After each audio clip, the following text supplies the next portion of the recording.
সেনাবাহিনী প্রধান জেনারেল ওয়াকারুজ্জামান সেনা সদরের নিয়মিত কার্যক্রমের অংশ হিসেবে অফিসার্স অ্যাড্রেস গ্রহণ করেছেন। ৩ আগস্ট সেনা সদরের হেলমেট অডিটোরিয়ামে তিনি এই অফিসার্স অ্যাড্রেস গ্রহণ করেন। এ সময় তিনি তার মূল্যবান বক্তব্যে সকল সেনা কর্মকর্তাদের উদ্দেশ্যে দেশের চলমান নিরাপত্তা পরিস্থিতির উপর আলোকপাত করে সেনাবাহিনীর কার্যক্রম সম্পর্কে বিভিন্ন দিক নির্দেশনা প্রদান করেন এবং তাদের বিভিন্ন প্রশ্নের উত্তর দেন। পাশাপাশি তিনি যে কোনো পরিস্থিতিতে জনগণের জানমাল ও রাষ্ট্রীয় গুরুত্বপূর্ণ স্থাপনাসমূহের নিরাপত্তা নিশ্চিত করতে বলেন। তিনি আরও বলেন, বাংলাদেশ সেনাবাহিনী দেশের জনগণের আস্থার প্রতীক। জনগণের স্বার্থে এবং রাষ্ট্রের যে কোনো প্রয়োজনে বাংলাদেশ সেনাবাহিনী সবসময় জনগণের পাশে আছে এবং থাকবে।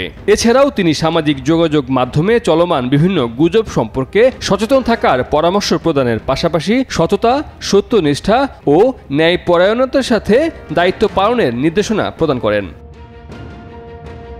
এ সময় সেনা সদরের ঊর্ধ্বতন সামরিক কর্মকর্তাগণ সহ সকল সেনানিবাস হতে ফরমেশন কমান্ডারগণ সহ সকল পদবীর সেনা কর্মকর্তাগণ ভিডিও টেলিকনফারেন্সের মাধ্যমে অংশগ্রহণ করেন।